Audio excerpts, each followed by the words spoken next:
So I want to welcome everyone to this month's deep dive from the daily practice. And each month within the daily practice, I do a deep dive with guest speakers for topics that are of interest to kind of from our members, which most of our members are kind of middle life. And right now we're all in this place of kind of being sandwiched between our children who are going off and launching into the world. And oh my gosh, now I have all this time, but now my parents are needing my undivided attention and so forth. And these are difficult conversations and difficult things to deal with. And for those who've been receiving my emails and kind of promoting this event, I have already lost my mom, and I lost her when I was 40 and I knew nothing. And I didn't have the Valeries and the Jennifers of the world. I had my own helpers, but varying degrees of helpness. And so thus, this is important for me to have you all have information that I didn't have. And I still have us to go. So at any point during this time, I have a million questions. Hopefully I will ask all the questions that you want to have answered, but at any time, if you have a question, just put it into chat and I will ask it. Also towards the end, I mean, it's a small group. You can feel free to ask it. If it's a very specific, like I need to do this, so on and so forth, that'll be harder to do in this framework. And as always, when I put the replay up, I will give contact information for Jennifer and Valerie, so you could reach out to them for all of your specific questions, and they're brilliant women, and that's why I have them here. So that kind of is our preface. How about we just have both, I don't do only because it's left to right on my screen. Jennifer, if you want to just introduce yourself, what you do, kind of just Absolutely. a little bit about yourself. Yeah. So I'm Jennifer Pilz. I am the owner and founder of Riverside Care Advisors. We're based in Newburyport, Massachusetts, but we cover the whole Essex County into southern New Hampshire and the Seacoast. And my practice, we have 5 full-time, 2 part-time people. And what we do is advocacy and consulting for elders and their families trying to navigate the systems. So everything from, needing help in the home to nursing home and everywhere in between. So we do the coaching piece and the advocacy piece. Awesome. And how about you, Valerie? Yes, so I am Valerie McCormack. I have the law firm of Integrative Legal, which is also in Newburyport, but I cover anywhere in Massachusetts and New Hampshire now. I do elder law and estate planning, so I draft wills and trusts. I also help with, people who have aging parents who are trying to figure out, similar to Jennifer, and we work together often, what is going to be the next step? How do we pay for this? How do we make sure that we can take care of things for, our parents as they age? So I do that, and then I also do the probate work as well. So that's it in a nutshell. Excellent. We'll get all into all the nitty gritty. All right. First question. Best case scenario. Our parents are healthy, living their best lives. We hope that it's long-term down the future, out in the future that, at some point they're going to need help and so forth. But right now, when all is well, what should we be doing? Questions that we should be asking, things that we should make sure that they have in place. Feel free to, whichever one wants to go first, because I think it's a question for both of you. Sure. We're both saying the same thing, so I think Valerie should start, and then I have probably one little thing to add in.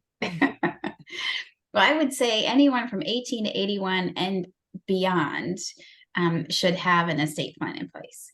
Because once you turn 18, those kids are no longer kids. They are technically adults, and you no longer have access to their information. Similarly, on the other end, it's, unfortunately bad things can happen at any age. And so, obviously it's a lot more likely that there's going to be maybe some incapacity issues as you get older, maybe just not being able to handle things on their own as much. So having those documents in place is so important, because after someone, has a stroke, unfortunately, or already has dementia or something like that, it's really too late. And then at that point, you're having to involve the court to get appointed as a guardian or conservator. So having those lifetime documents in place, planning for incapacity, is super important. So those would be the durable power of attorney, the healthcare proxy, and the HIPAA form. And that allows the holder to step into the person's shoes and pay bills, talk to doctors, get bills paid, maybe buy or sell a house if they need to. Almost anything you can do financially, your durable power of attorney can do for you. So that would be my first thing, is just get those things in place. Even if you're perfectly healthy and you're going to stay in your house forever, and everyone really needs those documents. Yes, and I agree with that wholeheartedly. And then I would add, as care managers, one of the things we do in conjunction with all that is make sure they have all of those pieces of information, but also their directives. Start thinking about what you would want if you were to be diagnosed with a complex medical issue or a cognitive issue, or you weren't able to make the decision. So we have toolkits that we go over with our clients that really talk about what your directives are, what's important in your life, what does a good day look like to you, what do you want for your future? And we see that as a gift for the adult children, because then if something happens, they are the decision makers, because Valerie's done all her work and they have all of those documents in place. But now the adult children or the family members know what they wanted. It was clearly spelled out. So if there is some question, should we do this treatment? Should we not? And the kids are the ones deciding, they will be more clear on what their parent wanted. So herein lies the question as my follow-up, which is, and we talked about this yesterday. First of all, I said to my dad, do you have a will? Yep, we got our will. But are there things that as they go into, if they're going to kind of those directives, that's kind of separate, but are they prepared for paying for skilled care and so forth? Are there things that I should be asking that their wills, trusts, and so forth have in them to protect them or to help them in that next phase? And I can start again if you want. That's great. Yeah, you could. Mm-hmm. So it sounds like you're asking more about, like, what if you need help, right? How are we going to pay for it? Is that well, it's like, he's like, I have a will. So I'm like, okay, you have a will. But does it have, like, I didn't ask him, does he have a trust? Like, where are his assets protected? Are he, and so forth. Yeah. The other piece of that. Well, answer that, because I have a follow-on question already. Well, one question would be, a couple of questions. Where is it? Who has it? Because you're going to need to find that, right? Someone's going to need to know where that original is, because you have to have the original will to file with the probate court. So, okay, great. Where is it? Oh, I don't know, or maybe it's on file with my old attorney. Okay, who's the attorney? Who's got this will? Make sure you know where it is and you can access it. If it's like in a, if it's in the what's the bank box? Safe deposit box. Thank you. Blanking on that term. If it's in there and you don't have a key, then that's not going to help you at all, right? You need to, you need to know where it is, and somebody has to have access to it. Also, did they write it themselves, or did they have an attorney prepare it? If it's not executed properly, it's, not much better than doing nothing at all. And sometimes the handwritten, the wills that people do themselves can make things worse, honestly. So where is it? And then how old is it? Like, was this 30 years ago, when the kids were still small? Was it before they got divorced? Have people died since they wrote it? That kind of thing. that would be my big question. Like, if they have a will, hopefully they have those incapacity documents, but you could ask, like, do you have a durable power of attorney? Is that person still, is it, Uncle Albert, who's now in a nursing home himself, that's you've named? Want to make sure that they have like an updated, preferably within the last 10 years, a durable power of attorney. So that would probably be, an easy follow-up, like, where is it and how old is it? And did you write it yourself, or, did an attorney prepare you for it? Next question, typically, again, going to my, oh, go ahead. Sorry, I'm No. like, one more thing to add to that. Oh, sure. So just because you were saying like you have the will, Dad, but maybe what you really want to know is how much money do you have available to pay for your care? Or am I going to have it? Right. And so I just want to point out that we have clients come to us and they're like, I don't know what my parents have. They're still living. Like, my dad never shared that information with me, so I don't even know. And excuse me. So that is part of something we guide adult children on. And it's not so easy. I mean, I have asked my parents, but we have to be able to like educate adult children to feel comfortable doing that, or at the very least, knowing there's a financial advisor or someone who holds that information, and explaining to the parents that if something were to happen, I'll need that information. I need to know who knows and how to find it. Yeah. And just while we're talking on that piece, what does skilled care, like, what does that cost? Like, if my father had to go into assisted, living or whatever the case is for a year, how much per year should we be thinking that we ourselves need to be budgeting, but them as well? Yeah. So people ask us that all the time. And it's a huge range, and it depends if they're going to need memory care or not. It depends how much help they're going to need. You can go into an assisted living. I would say these days, the least expensive, there are different programs that make it less expensive, but I'm going to go with 6, and that would be really cheap. And we have clients who pay $16,000 a month. So $6,000 to $16,000 a month. Now, $16,000 a month is someone with Parkinson's who needs all kinds of help and is in a memory care. So that's hugely expensive. That's the most expensive one I've seen, but there's everything in between. There's really no way to say this is exactly how much it's going to be, but we ballpark people 8 to 10. And is there an average for how long someone spends in care? I have heard different things, and but certainly we've had people that outlive these, but around 3 to 5 years. But That's it could the be same. a lot longer. But yeah, 3 to 5 years, Valerie. Yeah, one of my friends, her grandmother just passed away from Alzheimer's.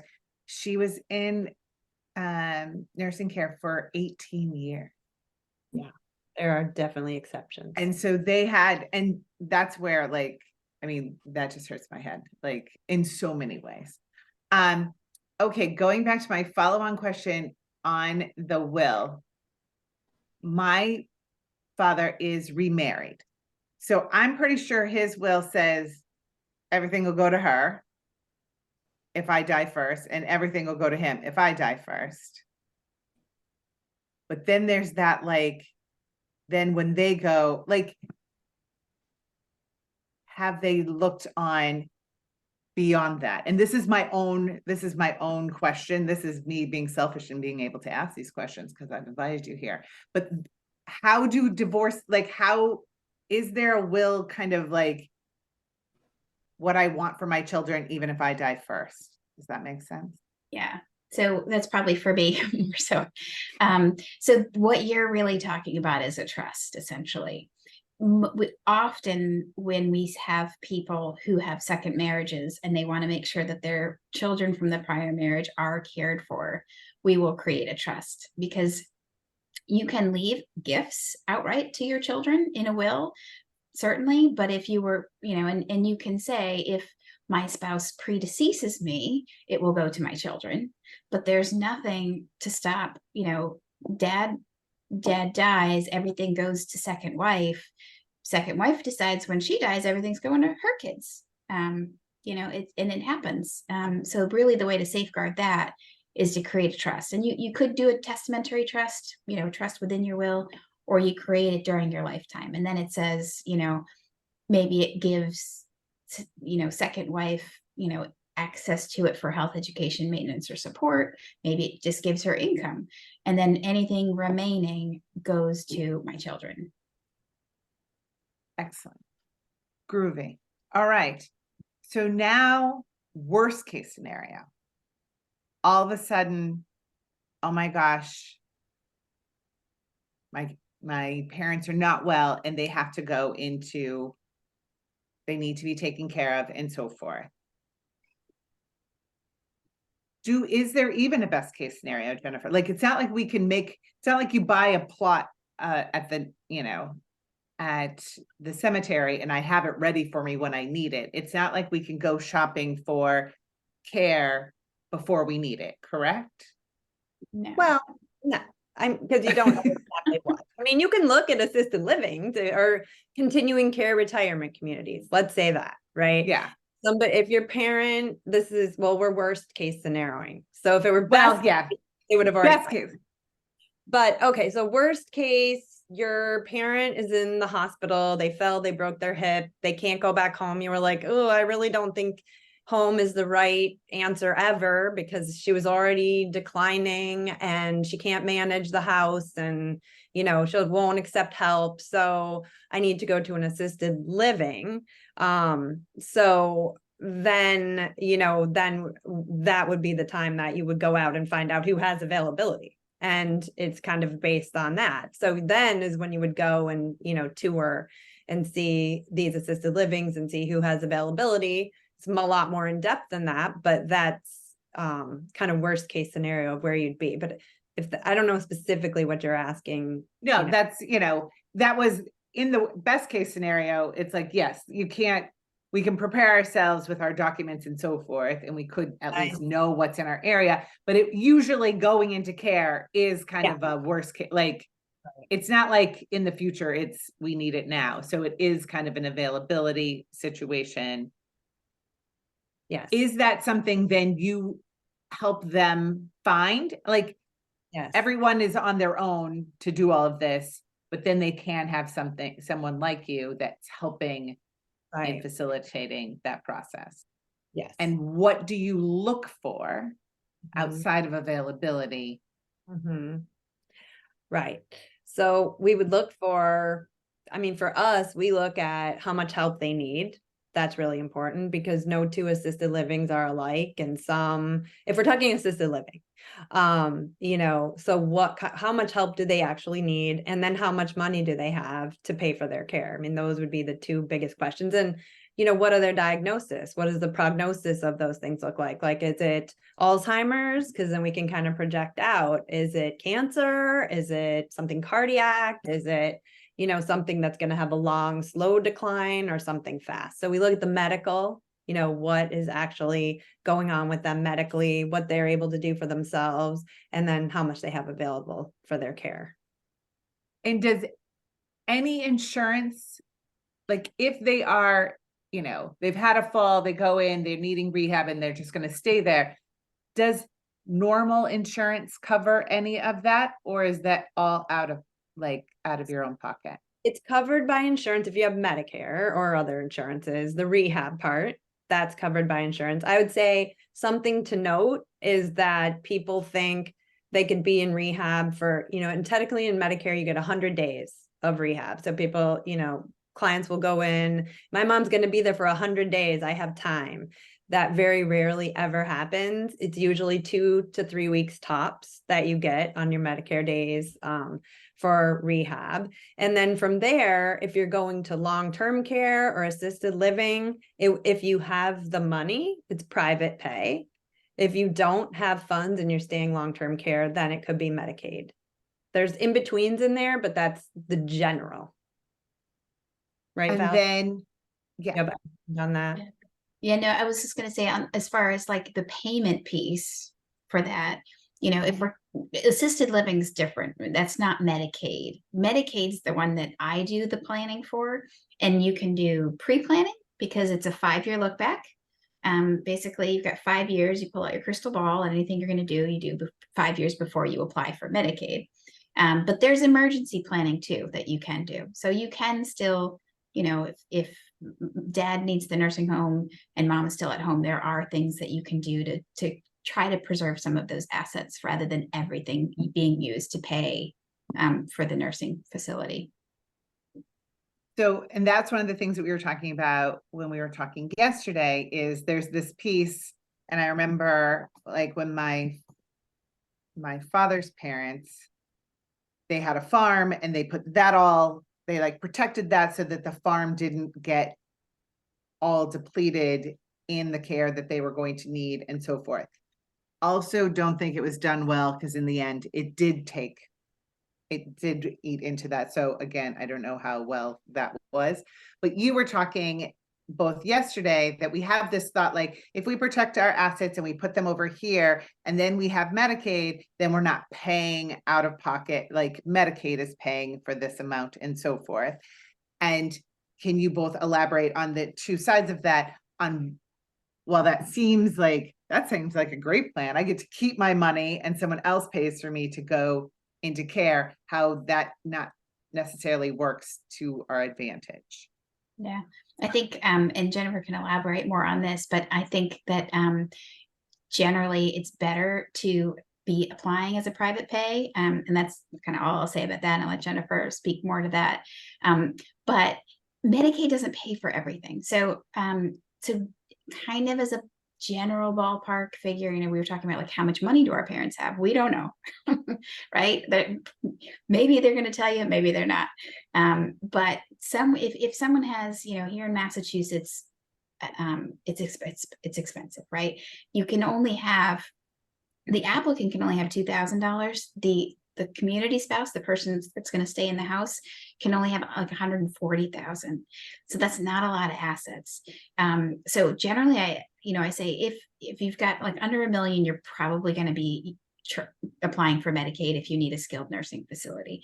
Somewhere between 1 and 3 is kind of where you may consider using an asset protection trust. Maybe if we put the house into the trust to protect that asset from getting used for, you know, paying for a nursing home. And then if you're over 3 million, then you're probably going to be self-paying. And it's just, you want to, even if you're not looking to necessarily just preserve assets for your children, there's a lot that Medicaid doesn't pay for. So having that extra money in that trust protected will allow you to, like, you know, you use more than $72 a month.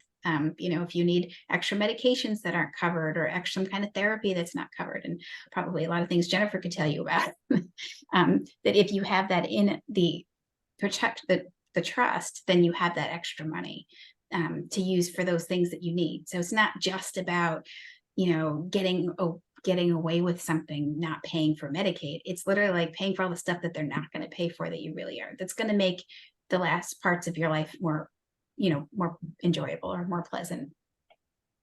So I could go on my soapbox for this all day, but I will say that I think it should be mandatory that all adult children who are thinking about that, or anyone, actually even more the elders, should go to a nursing home and walk around, go to like 5 of them and see what they're like, you know, especially now, right? Post-pandemic. It's not a place you really want to go. You know, it really isn't. If you have no choice, yes, but it's not like, wow, there's this option for me that I won't have to pay for, the state will pay for. You should know what it is. And then I think that, you know, we always just tell people, this is what I was going to say. The hardest calls we get, and we get them a lot, is, you know, my mom is home, she's at assisted living, she's out of money, and now I need to get her into a nursing home.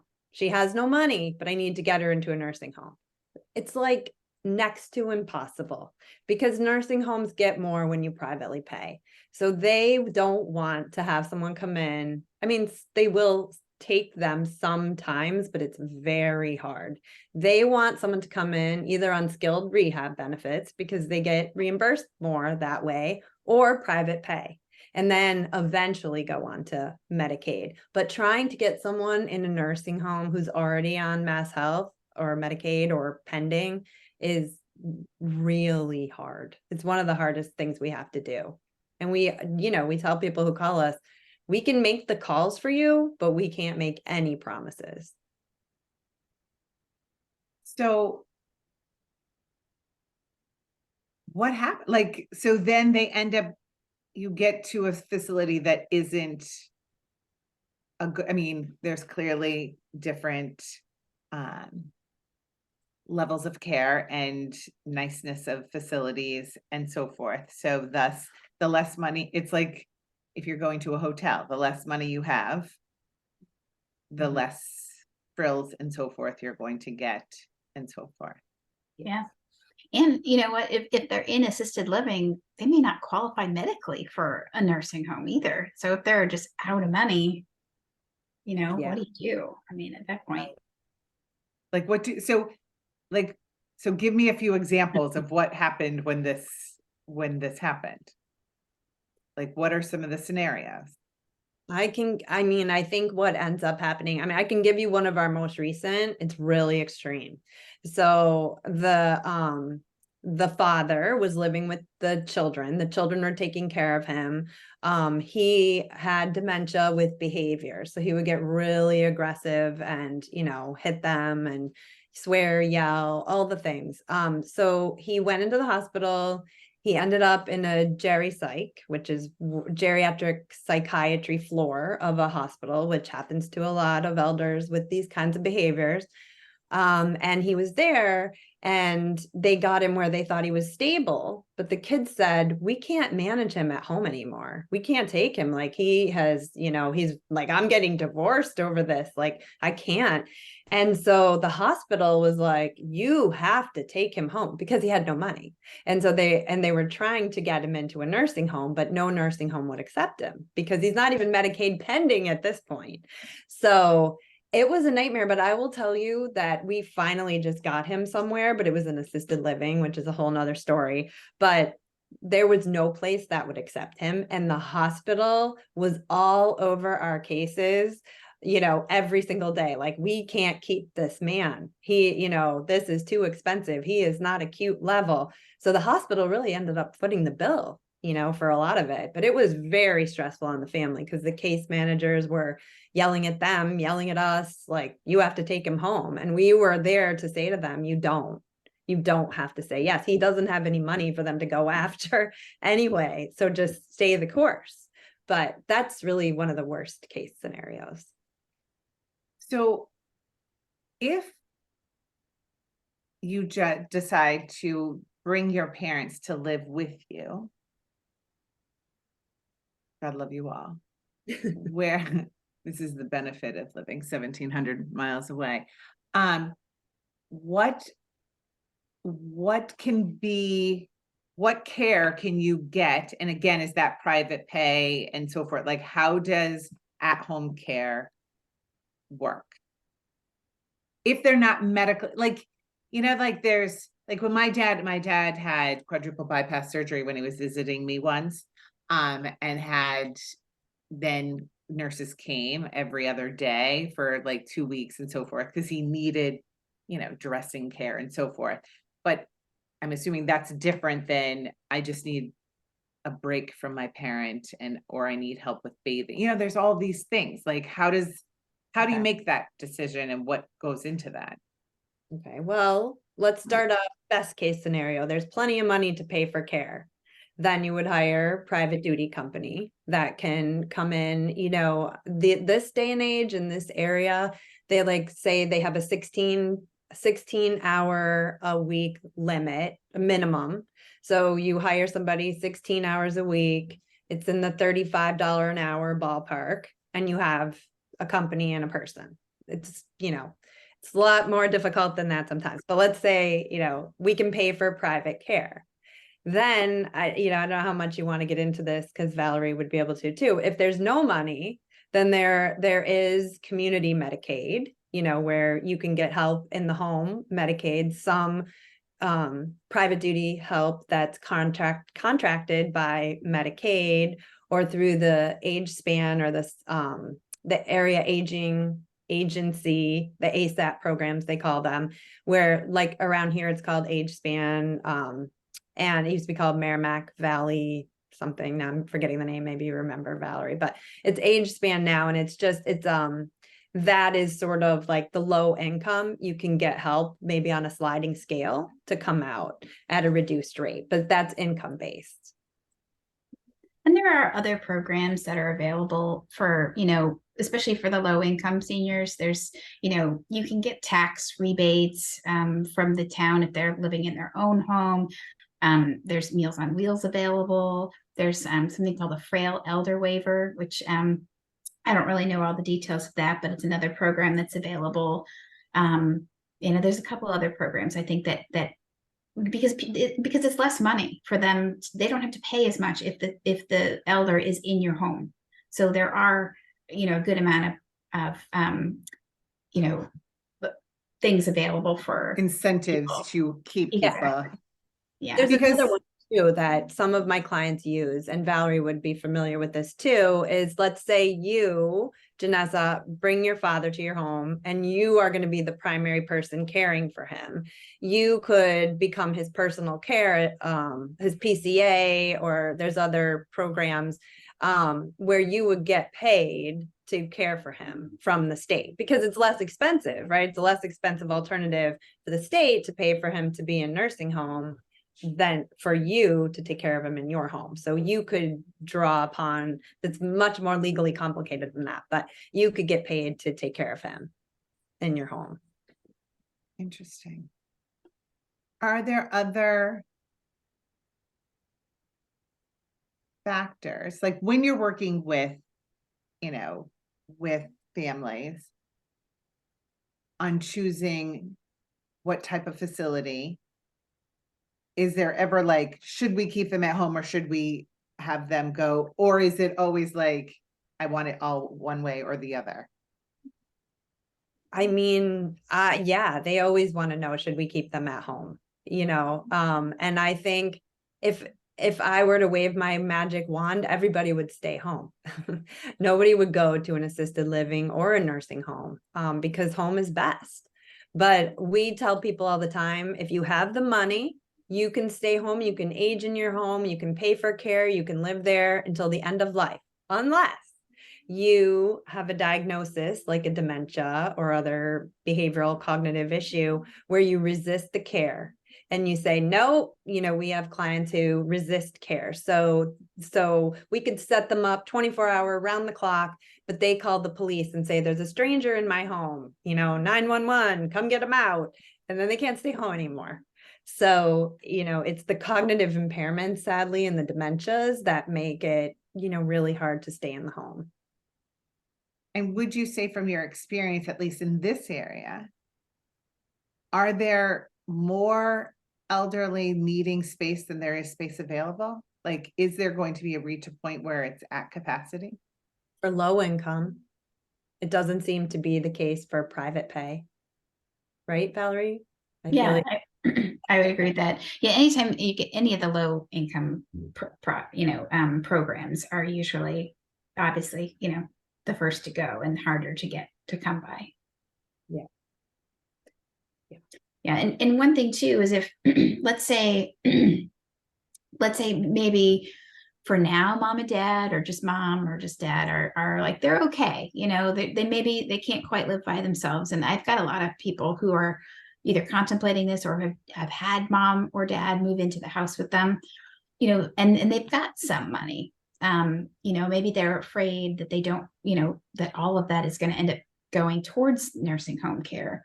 Well, there's ways to be kind of transfer those assets basically to the caretaker child. And it was kind of like Jennifer was saying, you know, you can, for low income, there are programs where the state will pay you to take care of that elder, but you can also set up caretaker agreements, which I draft for people, that essentially mom or dad pays you out of their funds, and it doesn't disqualify you for Medicaid down the road. There's also, you can spend their money on putting on an addition. Maybe they have 300,000, and you don't have space in your house. You can use their money to build an addition. Then, they can pay you rent to be living there. There's ways to kind of transfer the wealth essentially without disqualifying the person for Medicaid should they need it down the road. So again, that's where that pre-planning comes in, And can you go back to that 5-year window before Medicaid? Like, what does that actually, a little bit more about what that means? Yeah. So essentially, they don't want you giving away your assets so that you qualify for Medicaid. So they're going to look at your records for the last 5 years prior to your application to see if you've made gifts. And, so even if, you're giving like $1,000 for a wedding gift, that could potentially be a disqualification for Medicaid. So you really have to watch the gifts that you make during that 5-year period prior to applying. So, basically, so that's where the pre-planning comes in. We're thinking maybe within the next 5 years, mom or dad may need to apply. Then we're going to do, different things. If we know we've got more than 5 years, maybe that's when we create the asset protection trust and put assets in there to protect them, but you need that 5 years. So it's really, like I said, you pull out your crystal ball to try to figure out, when are you going to need this help? Exactly. So what are the different, so there's an asset protection trust. What are other trusts that you put in place that help in end of life? I was trying to think of, and so forth. Yeah, so most people in Massachusetts can benefit from having a revocable trust. And that's just because it avoids probate, which is a big pain in the butt. You're looking at least a year. And there's a lot of, there's administrative fees, but then there's also, if you're not going to do it by yourself, you have to pay me to help you, which can be expensive. You're looking at like $3,000 to $5,000 for that at this point to get to do probate. So creating a trust allows you to, if you've done it properly, allows you to avoid the probate process. The trust can also, and what does a revocable trust mean? Means you can put things in, take things out, tear it up, change it, do whatever you want. Still runs through your social security number, your tax ID. It's, if you're married, it's still marital assets. It's just, for estate tax purposes. It's not in your individual name, essentially. So that's how, because there's probate assets and then there's kind of everything else. So if it's something doesn't transfer automatically, like you have a 401k, right? You name a beneficiary. If you pass, that beneficiary just, you file the death certificate and you get the money, right? Your house is different. If you own your house individually, that has to go through the probate court in order to be transferred to your beneficiaries or to be sold. So with a trust, you can avoid having to go through the probate court. You put your assets into the trust, and then when you die, or if you become incapacitated, your successor trustee just steps in, does whatever they need to do, sell the real estate, pay your last bills, debts and expenses, and it's much easier. The trust also gives you more control over the money. With a will, you're just giving everything out outright, right? Like we talked about with prior children, everything's just going to second spouse. With the trust, you can set it up. You can, maybe you've got a creative spender as a child who would buy 3 sports cars if they got, $500,000. So, with the trust, you can put that money in and protect it from even themselves. You can protect it from, future ex-spouses. You can protect it from creditor claims. So there's benefits to doing a revocable trust. And those are totally, like I said, revocable. So you can put things in, take things out. Not a big deal. The asset protection trusts that we're talking about for Medicaid are a totally different animal. They have to be rock solid. You are not getting that money back. So you have to be really comfortable kind of relinquishing control of your assets if you're going to use an asset protection trust for Medicaid. Because if something horrible happens in 5 years and you need that money back, you're out of luck. So where is like, where is it going when you're doing it that way? Like, So it goes into a trust. The trust gets its own tax ID number, and then you name someone else as their trustee. So often it'll be a kid that'll be the trustee of those trusts. So the child, you get income for life. So, for a house, it doesn't really matter, but if you had put like, an investment account in there or something, you'd get any income that came out of that trust, but you cannot get at the principal. The principal would go to your beneficiaries upon your death, so that it cannot, if you could touch it, Mass Health is going to say you can pay for your own health care. exactly. So it's only cannot available, and it's only available to your trustee after your end of life. It's only available to your beneficiaries after the end of your life. Exactly. So thus, if my parents did that and put it in, it's not like it's now in my, and I can draw from it to pay for their, or do anything for them and so forth. Because that's the whole point of doing it, is so that they are then on Medicaid. Yeah. Excellent. So also, if you, let's say right now, my dad is not a great example of like 5 years from now, they're living independently, they're living their best life and so forth. So thus we haven't done anything because we think, oh, it's further out. But if it comes, you never know what it's going to happen and so forth. I did note that he already had quadruple bypass surgery after having cardiac arrest in my house, like almost 20 years ago. So if we didn't hit that 5-year mark, then what happens? Like, if he's given me, a gift this year and so forth, like, because we thought everything was fine, or he had more time than not, then what does that do to your application? Do you just have to push your application out further so they're private pay for until they get outside of that 5-year window? Like, how does that work? So there's a disqualification period based on the amount transferred. So it's a calculation essentially. So if you transfer at 100,000, it's X amount of months that you would have to self-pay before you would qualify for Medicaid. Let me look at what other things. Ladies who are here, do you have other questions? Yesterday I was asking Jennifer of like the top 5 questions that people ask and so forth. One of which is, we've kind of talked around this, am I ultimately responsible for the care of my parents, both monetarily and just being there? Like, am I? Ethically? I mean, ethically, that's a whole different situation. There's that thing like, like it comes down to like, am I going to be selling my house to pay for my parents' nursing care? That isn't going to happen, right? You don't have to sell your house to pay for your parents' nursing care, but are you responsible if there's no one else that can, if you're the appointed decision maker, if you're the healthcare proxy, if you're the power of attorney, and there's a need, the hospital is going to call you. Then you will be responsible for paying the bills, not responsible for you paying it, but making sure that his bills are paid or your parents' bills are paid. Right. So yeah, if you are named the decision maker or someone, of importance, let's say legally to your parent, then you kind of are, but you aren't on the hook for them financially. However, in that situation, like what I was talking about, where they were saying, well, you have to take your dad back because he can't afford care. I mean, they were lucky he was in the hospital, because if he wasn't, they wouldn't have had that option because no one was going to take him, so then they would have really been until he needed the hospital the next time. Yeah.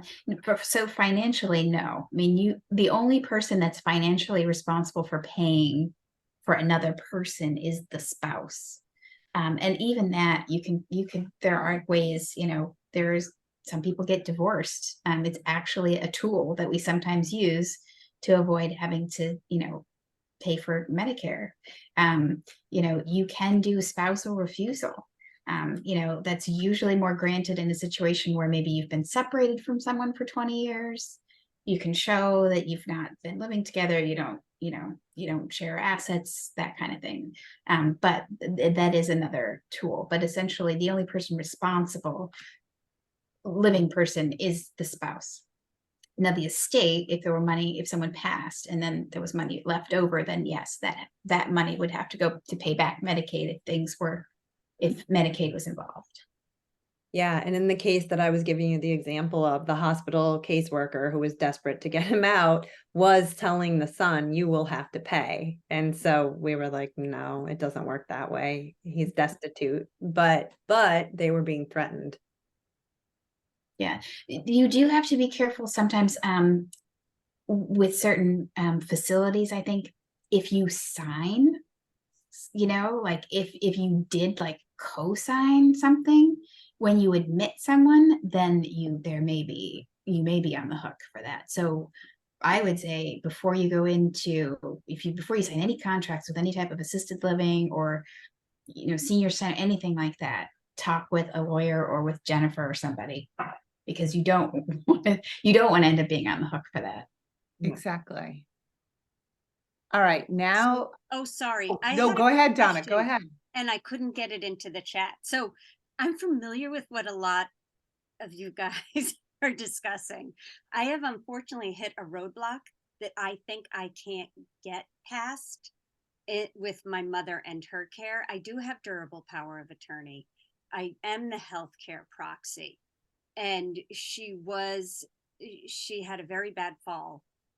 And then technically on 5 separate occasions, they lost her pulse and were able to get her back. And they did send her to rehab. So after the 20 days in rehab, it was time to send her to the next place. And she's in Jersey. So I worked with someone who has a similar business to you, Jennifer. Good. And we were in process and we were doing things. And I'm guessing my mom is at the early stage of dementia because she refused all help. I had shared photos of her apartment, which you can't walk through. Literally, it's so unsafe. And she is a constant fall risk because she's been the paramedics are on a first name basis. They come in 3 times a week. So this is a familiar story. I know you guys hear it all the time, but because I shared those photos, she took out a restraining order against me. Oh, And she has returned to a 55 plus facility on her own with no support and no help. I'm at the end of what I can do, correct? well, I It think just helps to hear that because I don't know what else to do. so. I've worked with the local area of aging. I have worked with the head of the, she's one of those. Right. This is kind of that whole idea of like, they're now refusing, what can you, Right. it's kind of like when our kids are too old, we can't like drag them out and pick them up and take them somewhere. Right. So let me say from the non-legal and then I'll let Valerie speak. So number one, there's elder protective for whatever they can do. But if she really is a danger to herself or others, you would need to file with elder protective or someone would need to look into it. And then the other thing is, this is the bad news. If someone's at the early stages of their cognitive impairment and they still have capacity, they are able to make bad decisions and you just have to let them. If she does not have capacity, if someone evaluated her and said that she didn't have capacity, which is what you would want, ideally, then you would be, if they said she doesn't have capacity, then you would be able to make the decisions and get her to where she needs to be. But you can't drag. She does have capacity. I had the social worker check her at rehab. Yeah. Because everyone was very frustrated with her decision.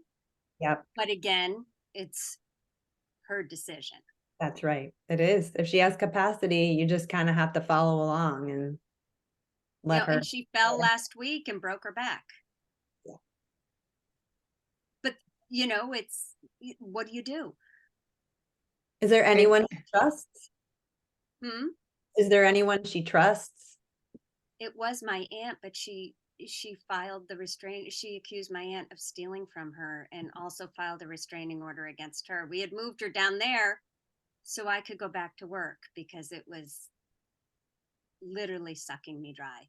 I was spending, she lived in Connecticut, and it was hours and hours and hours. Calls all time in the beginning, middle of the night. I just, for 5 years, I couldn't do it anymore. So we moved her down to my aunt so she could take care of her. And I don't think this is an unusual story, unfortunately. And it's heartbreaking. And I feel like I've learned my way through every angle I could find.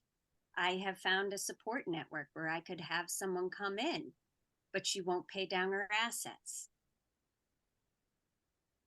There is very little you can do in those instances, except wait for things to get bad again. And So does a restraining order negate a durable power of attorney? Like, does that change anything legally other than you just can't get close to her, but you can still make decisions on her behalf, right? Like, from a legal standpoint, what does this do? Yeah, I think it would vary from state to state, but there are limitations on who can serve in Massachusetts for those various roles. We have to be over 18. I think if you've had any charges brought against you, but if you're basically you're an abuser, you cannot serve in those roles. So I would have to look into that to see if it actually having a restraining order would be sufficient to have basically to supersede a durable power of attorney in that situation. I'm not actually sure if she filed or not, because she would need me to drive her to do the actual filing unless she found a volunteer to take her. But the police did call me and they were very clear that I needed to stay away. So as from a daughter perspective, have at it, Ma. Yeah. We'll wait until she needs me is kind of how I've looked at it. And I do talk to her occasionally. And the only thing go ahead. Oh, no, you go ahead, Valerie.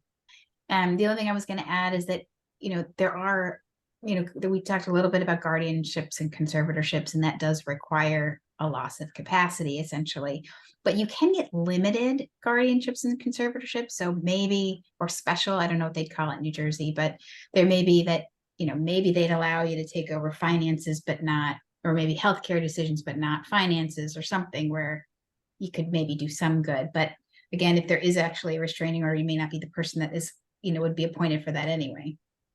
And because of what you're saying about the suspiciousness and filing restraining orders against multiple people, that's dementia. That's the suspiciousness that comes with cognitive impairment.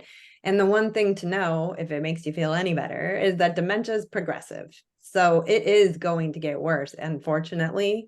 And then you will be, intervening because you'll have no choice, because then she won't have capacity. But that gray area, I don't know who evaluated her, but she should really have a neuropsych assessment or an actual capacity assessment versus, a social worker doing a MOCA test on her, because it's more detailed. And like those quick screens, people who have, we call it the cognitive reserve. Like if she's a really brilliant person, really smart person, she still has that capacity to be able to take these tests. But the neuropsych test or the capacity test dives a lot deeper into looking at that. Thank you. I appreciate it. It just leaves a little guilt. Yeah, you're doing all your due diligence. And sometimes when people hire us, that's what we say. That you hired us, so you did everything you possibly could, and we have guided you, and there really is nothing else you can do right now except wait. And it's not really a matter of if, it's just when she's going to need to intervene. Well, right. And that was one of the other questions that you mentioned yesterday, Jen, about the hard questions that people ask you is, how do we get our parents to stop driving, to see that they need help, and so forth? Are there any tips that you have in that regard? Well, it's not going to be coming right at them. and saying things right out there like, I don't think you should drive anymore, or I think it's time for you to go to an assisted living. It's going to be a process. Probably isn't going to come from you because, the adult children, I mean, it depends on your relationship, but adult children, they still see themselves as your parent. They're, the matriarch or patriarch of the family, and you're still the child. So someone who's an outside neutral voice, whoever that is, whoever they trust, is where I would start, with these kinds of conversations.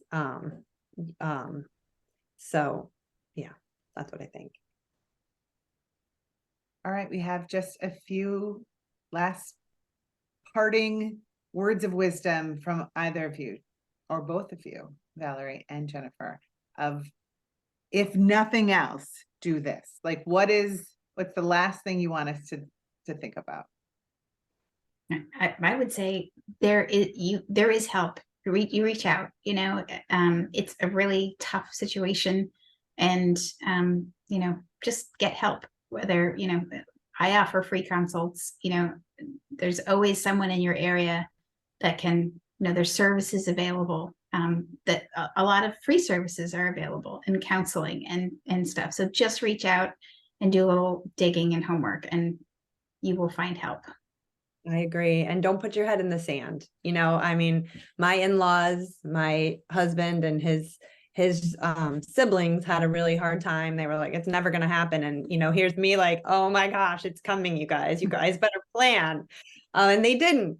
So they really had their head in the sand. And, I mean, that's easy for all of us to do, but for I think at least to accept that this is a possibility so that you're not like taken completely off guard will help when it actually comes down to it. And the last thing I'll say too is, if you see changes and you're like, well, it's probably just normal aging, my mom's fine, it probably isn't, because family is kind of the last to notice, really.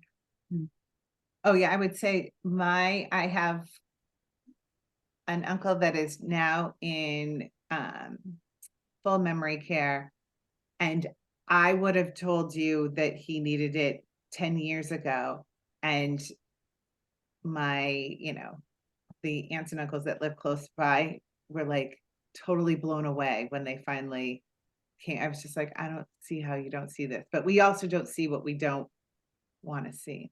So yeah, this is also really, really important for us. All the things that you just talked about, both of you, are things that we should be doing for ourselves. Like, this isn't about our parents. We are the parents to the children that are behind us, and we need to have all of these. Valerie knows that I don't have all of these things. I need all of these things. So, so yes, everyone needs to we need to get our own poop in a group before we can even help our parents. So all good information, ladies. Thank you so very much for imparting all of your wisdom, and answering all of my questions, and now leading me up to about 1.5 million text messages to my father. So thank you for having me. Awesome. Take care, you Thank guys. you. It's great. All right. Bye. Bye.